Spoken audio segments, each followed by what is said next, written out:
Will you pick the red pill, the ache of becoming, the discomfort of trying something new, the harshness of early mornings, late nights, the harshness of potential rejection from your industry or even loved ones? As you step into your purpose and share your vision with the world, whether that's your music, your art, your ideas, or will you pick the blue pill, the comfort of staying the same, imprisoned by old memories, haunted by the thought that maybe you were never meant for more, choosing conformity over change, staying the same when you could evolve? The question isn't whether you will experience pain in this life. Pain is inevitable. The real question is, which pain will you choose? The pain of growth or the pain of future regrets? What step towards your goals will you choose to take next week? Will you dare to choose growth or stay in comfort? The same choice is presented to us every week. Do we pick waiting for somebody else to save us and the world?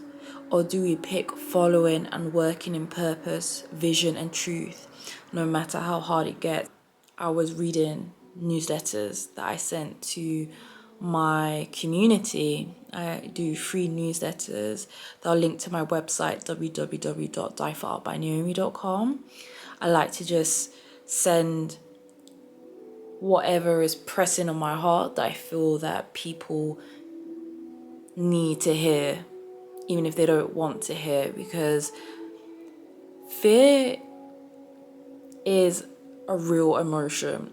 It's a universal human emotion. It's an emotion that, a lot of self-help books will highlight and argue that you can get rid of fear, and I don't think you can, because fear is like an evolutionary trait. We wouldn't evolve if we didn't have fear. However, I always say evolve or be extinct, and with the way the world is going right now, as I speak, I'm in London. In a couple of days' time, there's a far-right protest that is going to go ahead that, I'll be honest, I think is going to cause a lot of issues. And when I say issues, it's given when, was it the White House was stormed by Trump supporters? That's kind of the vibe. We'll see. This video will go up before the 13th, so it'll be interesting to see if my thoughts, my premonitions come true or not. I hope they don't, but it's just a very, very tense time in the UK. A tense time because of fear. That protest is happening because of fear, and how fear has been manipulated and sold back to us.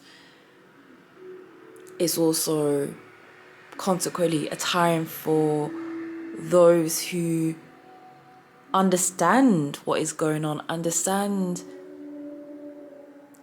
the workings of the government, the workings of the matrix. We need to stand up, speak out, act up, act out,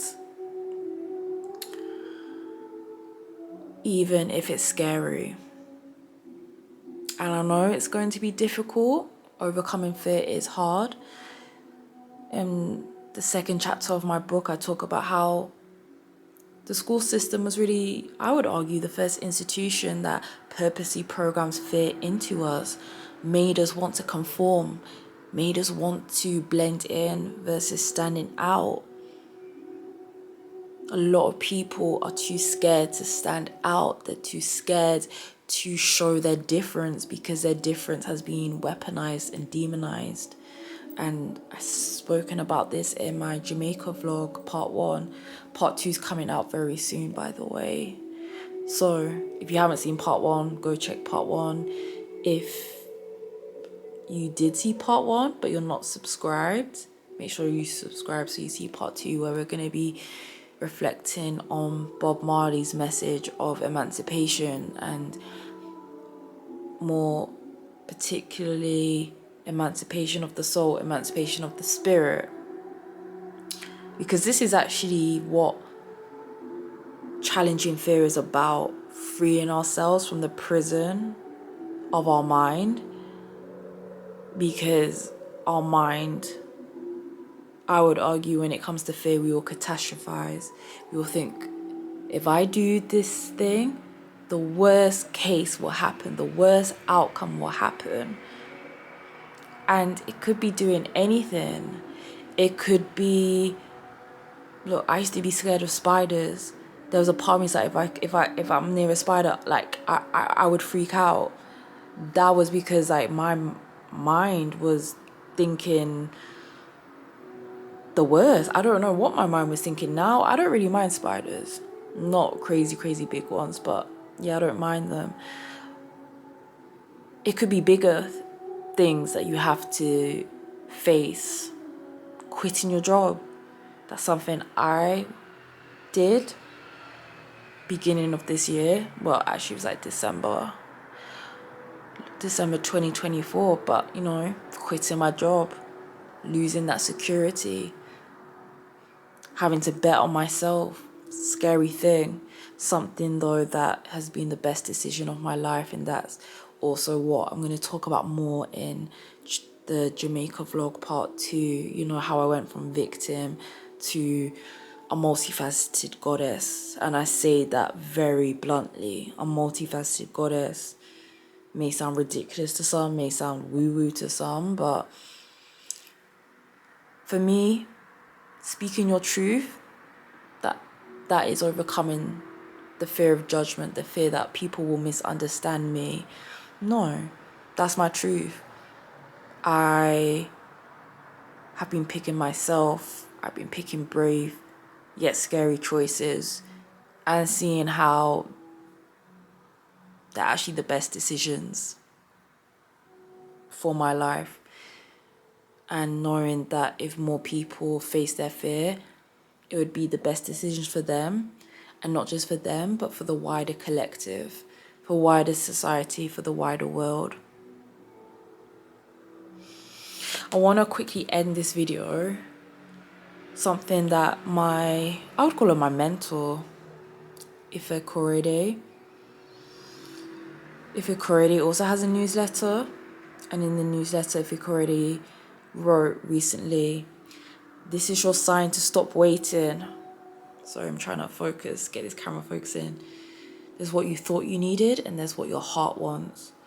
As spiritual people, oftentimes we confuse our ego with our intuition. The trickiest thing that both our limiting beliefs and our egos do is convince us that they're simply the voice of reason. We sense discomfort in the body, an uneasiness in the chest or stomach, and automatically say, "This is a sign. I should go back. This isn't in alignment with me. This is my intuition." But what if that discomfort you're feeling is really just the gentle grazing on the very edges of your comfort zone? What if the uneasiness is the deep inner knowing that the next step will require more vulnerability, more authenticity, or a higher level of devotion to yourself? What if that uneasiness is an indication that you're on the edge of your breakthrough? In other words, that fear that we're feeling, that we have been programmed to see and label as negative, it's not negative. It's actually exciting, positive. It's a sign that you're awakening. It's a sign that you're changing. Albert Einstein said that insanity is when you do the same thing over and over again, expecting different results. How many of you watching this are doing the same thing over and over again, but expecting to feel differently? So this is my challenge to you this week. And sorry, there's a lot of background noise because my window is wide open.